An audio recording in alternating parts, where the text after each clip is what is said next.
Hi friends, সবাই কেমন আছো? আশা করছি সবাই ভালো আছো, সুস্থ আছো। আমিও ভালো আছি। মাই সিম্পল লাইফস্টাইল লতিকাতে তোমাদের সকলকে ওয়েলকাম জানিয়ে আজকে একটা রেসিপি তোমাদের সাথে শেয়ার করছি। তো বন্ধুরা, আজকে রেসিপিটা হচ্ছে পটলের দোরমা। দোরমা করার জন্য পটলগুলো একটু বড় সাইজের মোটা যে পটলগুলো পাওয়া যায় ওইগুলো নিলে একটু একটু ভালো হয় আর কি। আমি ওই পটলগুলোই নিয়েছি।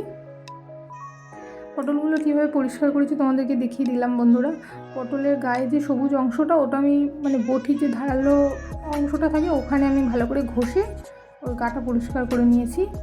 আর চামচের পিছন দিয়ে পটলের বীজগুলো বার করে নিয়েছি। ওই বীজগুলো ফেলবো না, ওগুলো পেস্ট করে রেখে দেব।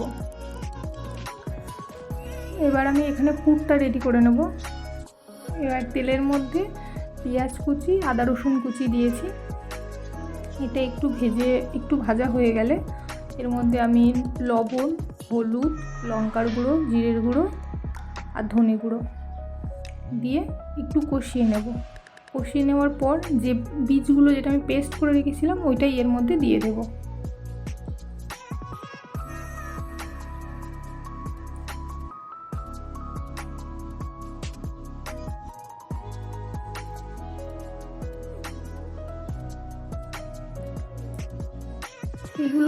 এগুলো যখন একটু কষানো হয়ে যাবে তখন এখানে যে চিংড়ি মাছটা আমি কুচি কুচি করে নিয়েছি, ওই কুচনো চিংড়ি মাছটা এর মধ্যে দিয়ে সমস্তটা পুরো ভালো করে কষিয়ে নেব। যতক্ষণ না তেল ছেড়ে আসবে ততক্ষণ পর্যন্ত এটা কষাবো।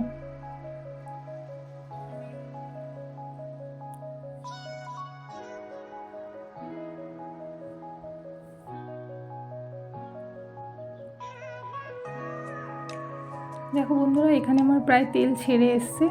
এর উপর থেকে একটু নারকেল কুড়ি আমি দিয়ে দিয়েছি, পুরনো নারকেল দিয়ে আর একটু নাড়াচাড়া করে পুরটাকে আমি ঠান্ডা করে নেব।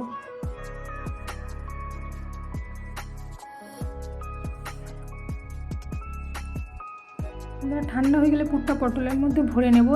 একদম ঠেসে ভরবো না, তাহলে কী হবে, ভাজার সময় পুরটা বেরিয়ে যাবে। সামনে পিছনে একটু হালকা রেখেই পুরটা ভরবো। দেখো বন্ধুরা, আমি সামনে পিছনে একটু হালকা রেখেই পুরটা ভরেছি।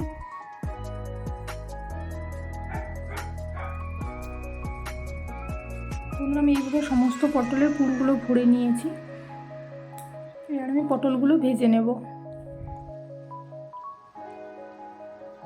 তো বন্ধুরা, তোমরা সবাই কেমন আছো আমাকে কমেন্ট বক্সে লিখে জানিও। আর যদি রেসিপিটা ভালো লাগে তাহলে একটা লাইক, কমেন্ট, শেয়ার করে দিও। আর আমার চ্যানেলটিকে সাবস্ক্রাইব করে আমার পাশে থেকো। আর এই রেসিপিটা কেমন হলো সেটাও আমাকে কমেন্ট বক্সে লিখে জানিও। তো বন্ধুরা, এইখানটায় সমস্ত পটলগুলো আমি প্রথমে ভেবেছিলাম যে একসাথে ভাজা যাবে, কিন্তু একসাথে ভাজা যাচ্ছিল না। তার জন্য আমি পরে আবার দুবারে ভাগ করে ভেজে নিয়েছি।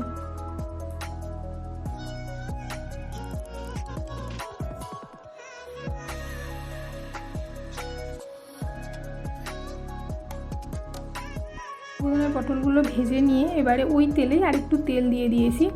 দিয়ে ওর মধ্যে পেঁয়াজ বাটা আর তেলে ফোড়নে দিয়েছি, কালো জিরে ফোড়ন দিয়েছি। দিয়ে ওর মধ্যে পেঁয়াজ বাটা আর আদা রসুন বাটা দিয়ে একটু একটু আর কি ওটা ভাজা করে নেব।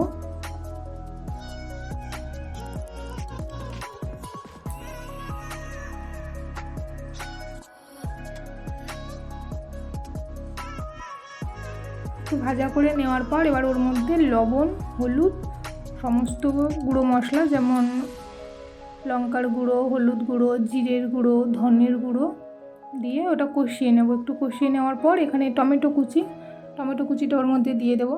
দিয়ে সেটাও পুরো টমেটো গলে আসা পর্যন্ত একদম কষাবো ভালো করে। যখন দেখবো একটু কড়ার গায়ে লেগে যাচ্ছে তখন আমি এখানটায় নারকেলের দুধ দেবো। সেই জন্য আমি দুধটা আগের থেকে বানিয়ে রেখেছিলাম। নারকেলটা কুড়ে হালকা পেস্ট করে নিয়েছি, নিয়ে উষ্ণ গরম জলে ভালো করে কচলিয়ে দুধটা বার করে নিয়েছি। ওই দুধটা দিয়ে এই মশলাটা কষাবো।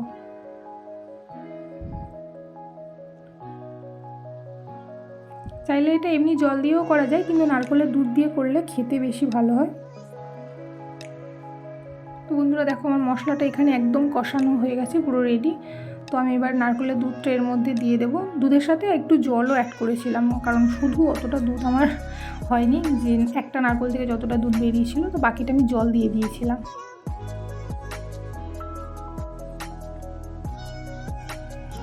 ঝোলটা ফুটে আসলে আমি এবার ওর মধ্যে পটলগুলো দিয়ে দেবো।